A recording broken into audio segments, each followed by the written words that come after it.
युधिष्ठिर परीक्षित को आदेश देते हैं, दान धर्मान राज धर्मान मोक्ष धर्मान विभागस स्त्री धर्मान भगवत धर्मान समासव्या सयोगतः। दान करते रहना, अतिथि का सत्कार करना, आंखों के सामने कभी पाप होते हुए मत देखना। बोले बाबा ये सब आप क्यों कह रहे हो, क्या कारण है? युधिष्ठिर जी ने कहा, परीक्षित अब ये सारा राजपाट तुम्हें ही संभालना है, तुम्हें ही देखना है। बोले क्यों? आप तो राजा है ना, मैं राजा बनकर के क्या करूंगा? बोले नहीं, अब मैं अपने इस राज्य कार्य को सबको तुम्हें दे करके जा रहा हूं। नहीं मैं राज के लायक, अवस्था मेरी बारी है, छोड़कर राज बन जाना क्यों मन में विचारी है। परीक्षित कहते मुझे अभी आपके सानिध्य की आवश्यकता है, अभी मैं राज्य के योग्य नहीं हूं। बोली तुम सब कुछ समक्ष हो, सामर्थ्यवान हो, मंत्री जी हैं, उनके सानिध्य में रहकर के सारे कार्यों को करना। अब गोविंद ही नहीं है तो फिर हम यहां रह करके क्या करेंगे? तत्काल परीक्षित का राज तिलक किया और परीक्षित को राजा बना करके पांचों पांडव स्वर्गारोहण के लिए प्रस्थान करते हैं। स्वर्गारोहण का मतलब जानते हो?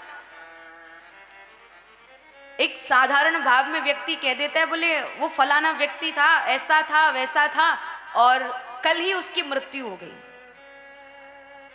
ये कहना एक सरल सी बात है। मृत्यु तो बहुत बड़ी चीज है, पर कह देना बहुत सरल सी बात है। पर स्वर्गारोहण कहने में भी बहुत दुर्लभ है और करने में भी बहुत दुर्लभ है। स्वर्गारोहण का अर्थ व्यक्ति अपने शरीर की सुध बुध को ही भूल जाता है, हित अनहित का उसे बोध नहीं रहता है, अपने पराये से उसे किसी से कोई स्नेह नहीं रहता है। सूरदास प्रभु तुमरे दरस बिन लई हो करवट कासी, अखियां हरि दर्शन की प्यासी। पांचों पांडव स्वर्गारोहण के लिए जा रहे हैं, महारानी द्रौपदी भी साथ में गई हैं। और देखिए, गोविंद से यही प्रार्थना करो कि हमारे भी इतने अच्छे कर्म हो कि हम भी एक नेक कार्य करते करते अपनी जीवन यात्रा को पूरा करें, क्योंकि जीवन का कोई भी भरोसा नहीं है। सामान 100 वर्ष का पर पल भर की खबर नहीं। जीवन होता 100 वर्ष का है, एक क्षण की, एक पल की भी हमको खबर नहीं होती है। उसके लिए मुझे ज्यादा कुछ कहने की नहीं, बस आपको एक बात याद दिलाने की आवश्यकता है। याद करिए 12 जून का वो दिन कोई नहीं भूल सकता है, कोई वर्षों तक इस चीज को नहीं भूल पाएगा। क्या किसी ने सोचा था? क्या किसी ने कभी विचार किया था? क्या किसी ने कभी कोई कल्पना की थी कि ऐसा भी हो जाएगा? नहीं। हम और आप सब जब विमान यात्रा करते तो हमारे मन में एक उमंग होती है, एक उत्साह होता है, अरे भाई हम बहुत जल्दी अपने गंतव्य स्थान पर पहुंच जाएंगे।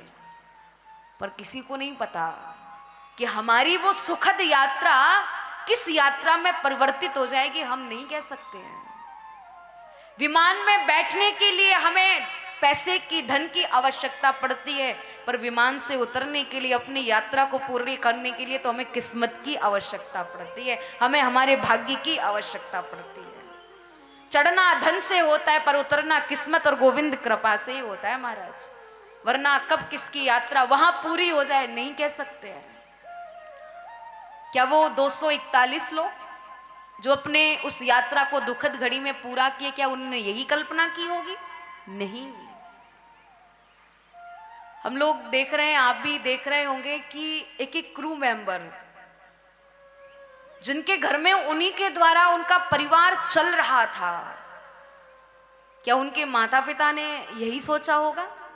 जब सुबह सब अपनी अपनी यात्रा के लिए निकल रहे थे, सबने अपने माता पिता के पास अपने अपने घर में फोन कॉल्स करके कहा था कि हम लंदन पहुंच करके आपको कॉल करेंगे, पर वो वहां तक पहुंच ही नहीं पाए, उनकी यात्रा तो यही पूरी हो गई। किसी ने कल्पना नहीं की थी। कैसे कह सकते हैं कि हमारा जीवन ऐसा है या हम उस घड़ी पर ये कार्य कर देंगे? हम 6-6, 7-7 महीने पहले से अपने कार्यों को हम गंतव्य स्थान तक पहुंचने की सारी बातें रखते हैं, पर भैया एक क्षण का भी हमको भरोसा नहीं होता है। कहने को तो हम भी कह देते हैं कि हमारी अगस्त में वहाँ कथा है, सितंबर में वहाँ कथा है, हमको फिर जुलाई में रामेश्वरम जाना है, फिर हमको अगस्त में बिहार जाना है, फिर हमको नवंबर में उड़ीसा जाना है, संबलपुर कथा है। अरे बुकिंग तो कितनी हो जाती है, ठाकुर जी की कथा कितनी निश्चित हो जाती है। पर ये विश्वास से हम नहीं कह सकते कि हम वो कार्य कर पाएंगे या नहीं, क्योंकि जो वो चाहते हैं वो होकर के रहता है, और जो हम चाहते हैं वो कभी नहीं होता है। ये गोविंद इच्छा के ऊपर निर्भर करता है। सामान बहुत सारा है, जीवन भी बहुत जीना है, पर भरोसा किसी का भी नहीं है। भैया जो क्षण निकल जा रहे हैं, गोविंद से प्रार्थना करो कि वैसे ही हमारे आगे आने वाले भी क्षण जाएं, क्योंकि सांस सांस पर कृष्ण भज, वृथा सांस मत खोए, ना जाने या सांस को फिर आवन होए न होए। कोई पता नहीं है। नादान के वट संभल के चलो, मीत माया भंवर ने है घेरा, पग बढ़ा हो न जाए अंधेरा, प्रेम नगर की डगर है कठिन रे, बटो ही न करना बसेरा। पांचों पांडव महारानी द्रौपदी स्वर्गारोहण के लिए प्रस्थान करते हैं। युधिष्ठिर जी, अर्जुन, भीम, नकुल, सहदेव, द्रौपदी सब प्रभु के धाम जाते हैं, परंतु युधिष्ठिर जी को ना कुछ पल के लिए नरक में जाना पड़ा। आप लोग जानते हैं क्यों जाना पड़ा? कारण किसी को मालूम है? इसलिए जाना पड़ा क्योंकि उन्होंने अपने जीवन में एक बार, कितनी बार?